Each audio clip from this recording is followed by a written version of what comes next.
네, 여러분 안녕하세요. K체의 남미 토크입니다. 따라따따라 따라따라따라.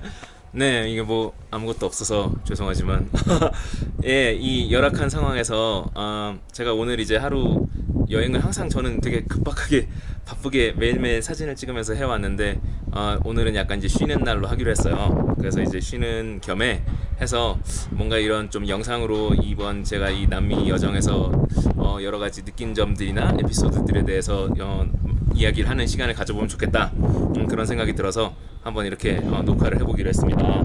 그렇지만 여기에 현지 인터넷 사정도 그렇거니와 어떤 여기서 제가 편집을 하고 뭐 이렇게 연출을 하고 할 어떤 그런 여건은 아니기 때문에 한 방에 갑니다. 한 방에 쭉 가는 영상이기 때문에 조금 버벅이는 부분이 있거나 좀 맞지 않는 곳이 있더라도 너그러 이해를 해주시고 날것의 느낌으로 봐주시면 좋겠습니다. 오늘 이 첫 남미 토크 두 번째 시간은 언제가 될지 모르지만 이 첫 번째 시간에서 제가 오늘 먼저 말씀드리고 싶은 에피소드가 하나 있어요. 사실은 제가 이제 페이스북이나 트위터나 그런 데서 한번 이야기를 하려고 했었는데 이게 얘기가 되게 길어가지고 못하고 계속 넘어갔던 에피소드인데요. 바로 이제 얼마 전에 갔었던 우연히 소금 사막에서의 에피소드입니다. 소금 사막에 대해서 제가 이제 올린 사진이나 그런 글들은 조금 보셨을 수도 있는데요. 소금 사막의 사진들 중에서 제가 이제 올렸던 사진들 중에서 많은 이들 좋아해 주셨던 사진 중에 하나가 이제 밤 하늘을 찍은 사진이죠. 아름다운 은하수가 펼쳐져 있는 순간의 사진들이었는데요. 제가 좋아하는 우리 좋은 동생 에릭 남군도 그 사진이 마음에 든다고 올려주기도 했었죠. 근데 이제 그 사진에는 또 그런 에피소드가 있어요. 지금이야 이렇게 웃으면서 말할 수 있지만 그 이제 밤하늘 별의 사진을 찍기 위해서 밤 시간에 다시 이제 차를 타고 우연히 소금 사막 한가운데로 갔었어요. 저는 이제 꼭 밤하늘의 별을 찍고 싶었기 때문에 처음에 이제 투어를 고를 때도 밤하늘에 꼭 나가서 별을 찍는 시간을 가지고 싶다, 그 얘기를 꼭 하고 거기에 대해서 이제 컨펌을 받은 다음에 갔었거든요. 그래서 이제 우연히 사막에 도착했던 첫날에 늦은 밤 시간에 다시 이제 차를 타고 쭉 갔습니다. 이제 근데 물론 제가 혼자 간 건 아니고 저와 같이 이제 투어를 했던 프랑스인 친구 4명이랑 브라질인 친구 1명이랑 갔었는데, 그래서 이제 그 친구들이랑 다 뭐 이렇게 다들 이제 뿔뿔이 흩어져서 다 별을 보고 저도 이제 막 별이 정말 아름답게 은하수가 쫙 펼쳐져 있는 거예요. 그래서 이제 막 열심히 삼각대를 들고 가서 막 사진을 찍고 열심히 노력을 했는데, 근데 이제 제가 혼자 여행하는 게 아니다 보니까, 그리고 이제 어떤 이런 투어를 하는 거다 보니까 아주 이제 무한정 시간을 가질 수가 없어서 정해진 어떤 시간 속에서 사진을 찍어야 되다 보니 되게 굉장히 급하게, 좀 마음이 좀 급했던 것 같아요. 급하게 사진을 찍고 막 이쪽으로 옮겼다가 저쪽으로 옮겼다가 막 하고 있었는데, 근데 이제 또 이제 제가 그때 사진을 찍을 때는 뭔가 좀 이렇게 아래에서 올려다보는 사진을 찍고 싶어서 삼각대를 최대한 낮추고 몸을 이제 거의 뭐 눕다시피 막 이렇게 누워서 우유니 사막에 이제 누워서 이렇게 사진을 찍었었어요. 그랬는데 그렇게 이제 그래도 어쨌든 어느 정도 마음에 드는 결과물이 있다라고 생각을 한 다음에 차를 딱 타고 다시 이제 숙소를 향해 출발을 했습니다. 근데 이제 출발을 하면서 이제 되게 뿌듯하게 오늘 사진 괜찮게 찍었구나 하면서 이렇게 장비를 딱 정리를 하면서 보는데 제 휴대폰이 없는 거예요. 제 아이폰 7 플러스가 없어진 거예요. 근데 저는 이제 제 폰을 항상 이렇게 뭐 주머니에 넣거나 이렇게 다 표시해 놓는데, 다 이렇게 자크를 잠궈 놓는데 이때는 제가 이제 누워서 이렇게 막 사진을 찍고 하다 보니까 그러면서 이제 아무래도 휴대폰이 빠졌던 것 같아요. 되게 급하게 제가 막 사진을 찍다 보니까 폰을 좀 간수를 못했던 것 같아요.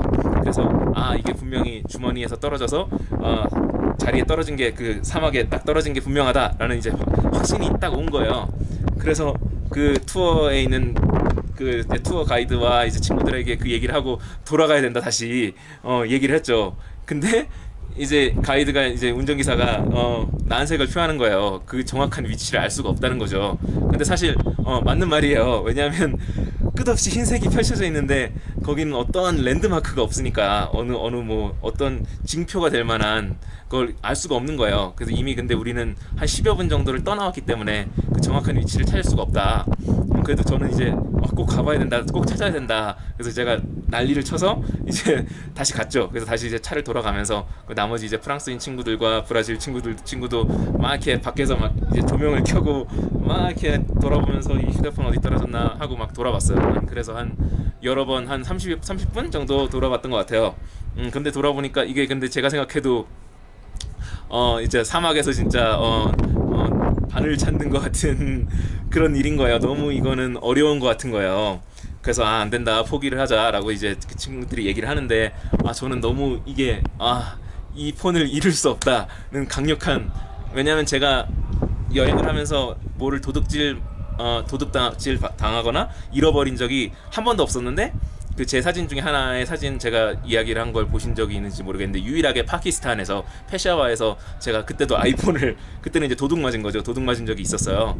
근데 이제 이번에 또 아이폰을 물론 이번에 도둑 맞는 건 아니지만 또 이렇게 없어져야 되나. 게다가 이번에는 여정이 아직 한참 넘게 200일 가까이 남았는데 벌써 이 폰을 잊어버리면 어떻게 하는 생각이 드는 거예요. 그래서 저는 그래서 그럼 너네들은 돌아가라, 나를 여기다 내려주고 가라, 나는 내가 혼자 밤새서라도 나는 찾겠다. 저는 그렇게 주장을 했어요. 그렇게라도. 근데 되게 어려운 일인 건 알았지만 그래도 꼭 이걸 잊어버릴 수 없겠다는 생각이 드는 거예요. 그랬더니 프랑스 친구들이 안 된다며 저를 그냥 말리는 거예요. 그래서 여기가 밤이 되면 날씨가 엄청 추워지기 때문에 너는 여기서 동사할 수도 있다, 길을 잃어서 죽을 수도 있다, 이러면서 또 이 친구들이 바지깨랭이를 자꾸 진짜 늘어지는 거예요. 저는 정말 진짜 갈 생각이었거든요. 그만큼 이게 잊어버리고 싶지 않았기 때문에. 그런데 프랑스 친구들이랑 이 친구들이 절대 안 된다고 저를 이제 가로막았어요. 그러면서 다음날 아침에 그럼 여기 떠나기 전에 일찍 더 일어나서 아침에 좀 해가 떴을 때 그럼 1시간 정도 더 찾아보고 가자. 그렇게 얘기를 해서, 그럼 저도 그래서 알겠다라고 이제 수긍을 했어요.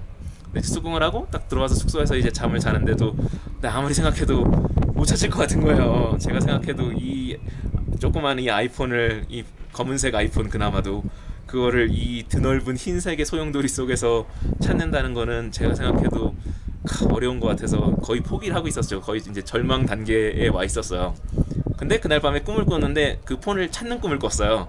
물론 이제 어떻게 보면 개꿈이라고 생각할 수도 있지만, 그래서 꿈에서는 되게 행복했었는데, 그러다 아침 이제 6시 반에 일어나서 이제 저 때문에 좀 그때 이제 미안하고 고마웠던 게, 사실 조금 더 잘 수 있는데 저 때문에 거의 1시간 먼저 일어난 거거든요. 그래서 더 일어나서 아침을 먹고 다들 이제 차를 타서 출발을 했죠. 출발을 해서 이제 다시 우리가 있었던 곳으로 예상되는 쪽으로 이제 이렇게 운전을 해가면서 그 새하얀 쪽을 이제 양쪽에서 이제 서로 이제 이게 6명의 사람들이 계속 이렇게 눈으로 째려보면서 가고 있었던 거예요.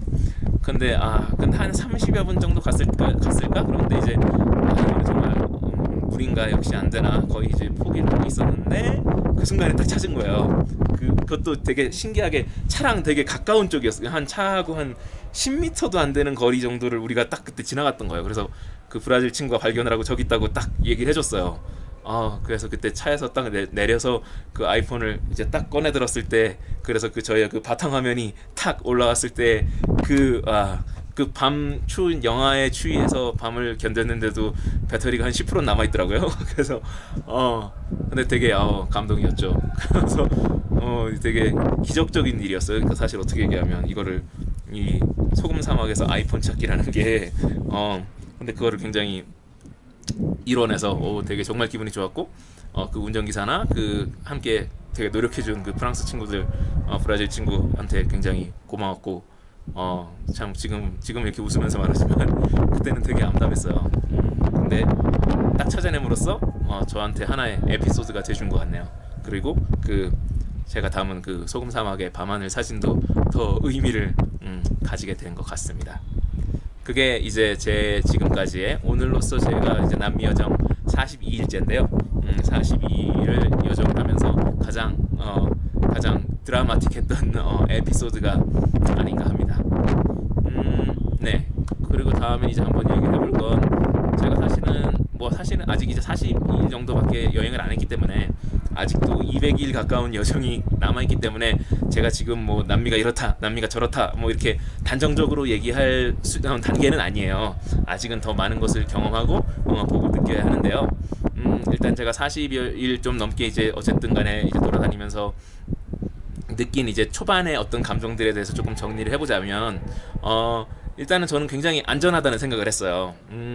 남미라고 하면은 많은 분들이 굉장히 위험하고, 제가 이제 남미 여행기를 많이 읽어보면, 우리나라 분들 뭐 여행기나 읽어보면 항상 강도, 도둑, 뭐 각종 무슨 사기꾼들한테 당하고 이런 것들이 뭐 빠짐없이 등장을 하는데, 그래서 남미에 대해서 저도 항상 제가 이제 지금 여기 제가 있는 볼리비아가 제가 여행한 66개국제인데요. 66개국을 여행을 했지만, 근데 그러면서도 이제 남미 온다고 하니까 막 더 그래서 하도 사람들이 그렇게 얘기를 하니까 저도 더 긴장을 하고 이제 무장을 하고 철두철미한 마음을 가지고 도착을 했어요. 근데 이제 처음에 이제 칠레에서 시작을 했죠. 칠레 아르헨티나 이렇게 오면서 보니까 저는 생각보다 훨씬 안전하다는 생각을 했어요. 그리고 이제 볼리비아에서 제가 지금 이제 한 2주 넘게 3주여 있었는데, 볼리비아가 이제 남미에서는 거의 가장 가난한 나라고, 또 이제 뭐 베네수엘라를 아마 제외하면은, 베네수엘라 브라질 정도를 제외하면은 이제 또 위험도로 따지면은 상위권에 든다고 많이들 얘기하는 곳이 아닌가 싶은데요. 근데 저는 거기서도 그렇게 느끼지 못했어요. 굉장히 안전하다고 생각을 했고, 제가 이제 며칠 전에 있었던 라파스만 해도 볼리비아에서 굉장히 이제 또 위험한 도시, 밤에 돌아다니면 안 되고, 뭐 그런 여러 가지 막 그런 것들을 많이 읽었는데, 저 이제 며칠 전에는 토요일 밤에 이제 주말밤이죠. 주말밤에 거리를 돌아다녔었는데, 굉장히 라이브한 분위기였고, 저는 뭐 어떤 위험함을 느끼지 못했어요. 물론 어느 나라를 가나 기본적인 조심은 해야죠. 조심은 해야 되고, 물론 거기가 뭐 100% 안전하고 저희가 어디를 가든 아무 일이 벌어지지 않는다는 얘기는 아니에요. 당연히 어느 나라를 가든 기본적인 조심할 것은 해야 되지만, 그리고 분명히 위험 지역도 있을 거예요. 밤에 이제 가면 안 되는. 근데 이제 그런 거는 어느 나라를 가든 있잖아요. 우리나라도 뭐 모든 곳이 다 안전한 건 아니니까 위험한 곳은 어딜 가도 있고. 근데 제가 생각할 때는 기본적인 이제 여행자로서 이제 알고 있는 어떤 조심해야 될 것들을, 그런 것들을 지키고 항상 자기 시내 주변을 돌아보기만 한다면 크게 문제는 안 된다고 느꼈어요. 그러니까 제가 이제 사실 제일 걱정했던 거는 뭐 강도라든지 이 사람들이, 그러니까 저는 뭐 사기라든지 뭐 이런 뭐 소매치기 이런 것들은 안 당할 자신이 있었어요. 저는 여행을 많이 하면서 그런 거에 대해서 굉장히 대비하면서 나름 단련이 됐다고 생각하니까. 근데 이제 누가 달려와서 뭐 총을 들이대거나 뭐 칼을 들이대거나 이러면은 뭐 방법이 없잖아요. 이럴 때는 뭐 다 털어주는 수밖에 없으니까. 그게 제가 제일 걱정했던 부분이거든요. 근데 지금까지 40일 넘게 하면서는 그렇게 그런 부분이 있다고 느끼지 못했고, 그리고 저도 이제 남미 여행 여러분들도 하시면서 느껴야 될 거는, 당연히 그러니까 세상에 나쁜 사람들도 있지만 대부분의 또 이런 사람들은 좋은 사람들이니까, 이런 거리가 됐던 이런 곳에서 사람들의 이런 눈이 있는데 막 총 칼을 들이대고 이런 거를 할 수는 없어요. 물론 이제 혼자 인적이 드문 곳에 뭐 위험한 지역, 뭐 굉장히 뭐 거친 사람들이 사는 동네 뭐 이런데 혼자 밤중에 뭐 있다 이러다가 당할 수도 있겠죠. 그런데 일반적인 뭐 도시를 돌아다닐 때나 뭐 여행할 때 이럴 때는 뭐 크게 문제는 없다고 느꼈고요. 특히나 이제 제가 늘 제일 뭐 어느 나라를 여행하나 그렇지만 제일 조심하고 유의해야 될 게 이제 버스 터미널, 처음 어느 도시에 도착했을 때, 이럴 때가 이제 제일 주의해야 되는 부분이긴 한데, 그럴 때도 아직은 뭐 어떤 그런 굉장히 위협이라든지 특별하게 다른 걸 느끼지는 못했습니다. 근데 사실 이런 거는 제가 또 아프리카를 많이 여행해서 그런지도 모르겠어요. 사실은 그런 생각을 했거든요. 남미 여행에 대해서 굉장히 많이들 그런 여행기나 이런 걸 보면 막 힘들고 어렵고 막 고생되는 여행으로 생각들을 많이 하시는데, 저는 솔직히 40일 좀 아직 물론 이제 더 초반 감정이라는 것을 다시 한번 밝혀두지만, 근데 저는 다니면서 굉장히 남미가, 이 나라들이 시설 시스템도 잘 돼 있고 숙소도 괜찮고 모든 것들이 정말 저는 괜찮다고 느꼈어요. 아프리카에 비교한다면 저는 사실 아프리카를 여행하면서도 그렇게 힘들다고 생각은 안 했거든요. 물론 이제 근데 거기는 시설이 훨씬 열악해요. 제가 지금 다닌 볼리비아나 지금 칠레 이런 곳들에 비해서도 훨씬 열악하고, 숙소도 뭐 구할래야 구할 수 없는 것도 많고, 버스 같은 것도 여기는 관광객들을 위한 버스도 있고 뭐 이게 의자도 좋은 버스도 있는데, 아프리카에서는 그런 것도 없는 경우가 대부분이고, 다 무너져가는 버스 창문이 닫히지 않는 유리창이 다 깨진 버스들을 타고 15시간 넘게 갔던 기억들도 있고, 예전에 베냉에서 부르키나파소 같은 나라를 갈 때라든지 뭐 훨씬 거칠고 그런 것들이 많이 있었어요. 근데 그런 것들도 저는 크게 힘들다고 생각은 안 했거든요. 근데 그러다 보니까 이 남미에 와서 여기서 이렇게 겪어보니 왜들 그렇게 이걸 힘들다고 생각을 하는지, 저는 사실 이게 남미 정도 이게 여행이 힘들면 아프리카 여행은 다들 못 하시지 않을까, 울면서 돌아오시는 거 아닌가, 저는 그런 생각이 들 정도로. 물론 남미도 지금 이제 많이 발전했으니까 예전 이제 여행기라든지 뭐 2000년대 초반이나 1990년대 뭐 후반 정도만 해도 더 그런 느낌이었을 수도 있어요. 근데 지금 굉장히 제가 볼 때는 많이 빠르게 발전하고 있는 것 같고, 남미도 제가 생각하는 현재의 남미 여행 난이도는 한국에서 거리가 멀다는 걸 제외하면은 아시아권 뭐 인도, 파키스탄, 뭐 스리랑카, 미얀마 이 정도 여행하는 나라들 정도의 수준인 것 같아요. 그러니까 여행 난이도가 뭐 이제 숙박 상태나 여행 여기서 제공해주는 정보라든지 자기가 이제 혼자서 여행 루트를 개척해서 뭐 가는데 어떤 어려움이나 사람들의 도움을 받는 부분이나 이런 정도의 난이도를 봤을 때는 그 정도. 그래서 아시아권 여행을 하실 수 있는 분들이라면 남미 여행을 와서 여기서 와도 뭐 그렇게 크게 뭐 문화적 충격을 받거나 큰 어려움을 겪거나 하지는 않을 거라고 생각이 돼요. 물론 이제 말이 안 통한다는 문제가 있을 수는 있는데, 근데 사실 뭐 우리나라 사람으로서는 세상 어디를 가든 말은 안 통하잖아요.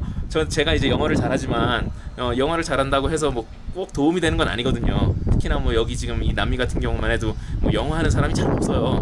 거의 그런 뭐 이런 투어나 뭐 여행사 관련된 사람들도 영어를 잘 못하기 때문에, 뭐 그래서 굳이 뭐 영어를 하는 사람 가이드를 고용한다고 해도 어떤 지식을 잘 얻을 수는 없더라고요.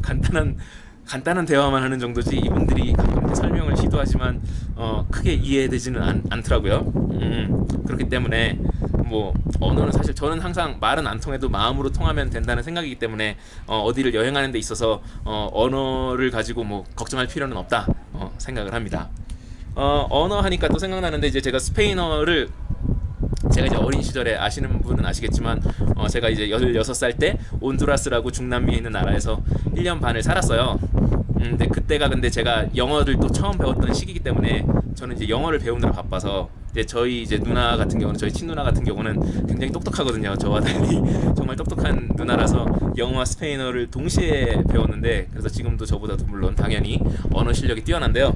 근데 저 같은 경우는 머리가 한 가지 언어밖에는 못 배우겠더라고요. 그래서 이제 저는 그때 영어에 되게 집중을 했고, 그래서 스페인어는 조금 배웠어요. 조금 배워서 간단한 이제 의사소통 정도 하는 정도로만 이제 알고 있었는데, 제가 이제 남미 여행을 또 오니까 이 남미 여행에서 좀 더 사람들하고 깊은 대화를 하고 싶어서 오기 전에 한 2달, 3달 정도를 이제 과외를 했어요. 이제 콜롬비아 사는 콜롬비아 분인데 이제 한국 사는 여자분이한테 과외를 받았는데, 그래도 그때 배운 게 조금 도움은 되더라고요. 사실 그때 배울 때는 그렇게 빨리 는다는 생각은 안 들었는데, 근데 그런 걸 일단 알아둔 상태에서 이 남미에 와서 이제 매일매일 스페인어로 부딪혀야 되니까, 제가 이 사람들하고 계속 스페인어로 대화를 하고, 저는 이제 항상 또 혼자 다니니까 이 현지인들하고 계속 스페인어로 어떤 의사소통을 위한 노력을 기울이다 보니까 귀에도 더 이 단어들이 빨리 들어오고, 더 어떤 그때 예전에 공부했던 것들이 이제 딱딱 들어오더라고요. 그때 들었던 그 말이구나, 표현이구나, 이런 것들이 계속 딱딱딱 들어와서 지금 되게 빨리 늘고 있는 걸 느껴요. 그럴수록 영어를 더 까먹는 것 같기도 한데, 그러면서 이제 또 그런 또 재미도 있는 것 같습니다. 그래서 이제 좀 제가 이제 앞으로 이제 쭉 올라가서 페루, 에콰도르, 콜롬비아까지 가면 되게 좀 더 나아지지 않을까, 그런 생각을 갖고 있고요. 근데 이제 콜롬비아까지 가서 스페인어를 좀 늘었다 싶을 때 이제 브라질로 가기 때문에, 브라질로 가면 또 이제 포르투갈어를 못해서 막 이렇게 되겠죠. 어쨌든 또 그런 재미를 가지고 하고 있습니다. 지금 제가 있는 이 자리는 지금 코파카바나고요. 코파카바나는 볼리비아의 마을로서 티티카카 호수, 레이 티티카카로 향하는 관문이고, 이 티티카카 호수는 볼리비아와 페루 양쪽에 이제 위치하고 있어요. 한 반으로 가르듯이 이 호수를 갈라서 절반 정도는 이 볼리비아에 있고, 나머지 절반 정도는 페루에 자리하고 있는데요. 여기는 이제 볼리비아 쪽 티티카카 호수고, 저 뒤로 이제 제가 이제 내일 가게 될 이슬라 델 솔, 이 태양의 섬, 이제 이슬로 가기 위해서 많이들 오는 곳입니다. 저는 이제 숙소가 이제 되게 높은 3층, 4층인데 여기 이제 이 티티카카 호수가 보이는 뷰가 좋다고 해서 제가 묵게 됐고요. 근데 이제 딴 시설은 다 좀 별로 안 좋고 가격이 싸다 보니까, 근데 이제 뷰 하나 보고 왔는데 근데 뷰도 아쉽게도 이게 약간 우리나라도 뭐 그런 것처럼, 원래 예전엔 뷰가 좋았을지도 모르겠는데 또 고층 빌딩들이 이렇게 만들어져서 그런지 점점 호수가 잘 보이지는 않네요. 그래서 조금은 아쉽지만 그래도 이렇게 높은 데 올라와서 이 호수에 이 살짝 보이는 티티카카 호수의 모습과 이 마을의 평화로운 풍경 속에서 잠깐 휴식을 취하니까 기분이 또 좋은 것 같습니다. 또 이제 앞으로 또 제가 또 계속 가야 할 긴 장정이 기다리고 있기 때문에 또 이제 재점검을 하는 시간으로 삼도록 하겠습니다. 그래서 저는 내일 이슬라 델 솔에 가서 이제 이틀 동안 머무르고 그런 다음에 이제 다시 코파카바나로 돌아와서 드디어 이제 페루로 들어갑니다. 페루로 들어가서 푸노라는 곳에 가서요. 푸노에서 또 한 일주일 정도 머무르면서 그곳에서 이제 티티카카 호수 이제 페루 쪽 티티카카 호수의 그런 좀 이제 좀 전통 부족들을 만나는 시간을 가지려고 해요. 그래서 약간 관광객들이 많은 곳을 피해서 좀 멀리 떨어져 있는 여전히 이제 전통적인 사람들이 살고 있는 지역으로 여행을 하는 사진을 담는 시간을 가지려고 하고요. 그리고 이제 그게 끝나면 아레끼파라는 도시로 가서 또 며칠을 보내고 그 다음에 이제 많이들 알고 계시는 쿠스코 마추픽추를 향해서 가게 됩니다. 아직은 먼 길이 남아 있어서 지금은 언제 끝날지 예상조차 되지 않지만 이렇게 지금 제가 점점 가끔씩 시간이 날 때마다 여러분들에게 이 남미 토크 KH의 남미 토크라는 제목으로 제가 이 여행 중에 느꼈던 것들이나 어떤 재미난 에피소드 이런 것들을 보내드리도록 노력해 보겠습니다. 물론 인터넷이 느리기 때문에 이것도 지금 업로드가 얼마나 걸릴지 알 수가 없어요. 하지만 기회가 될 때마다 여러분들에게 전해드릴 것을 약속하겠습니다. 그러면 남미에서 또 좋은 사진으로, 저는 무엇보다 사진가니까 늘 아름다운 잊지 못할 한 장의 사진으로 여러분들을 만나뵐 수 있기를 기대하겠습니다. 그리고 노력하겠습니다. 다시 만날 때까지 지금까지 코바카바나 볼리비아에서 KH였습니다. 안녕.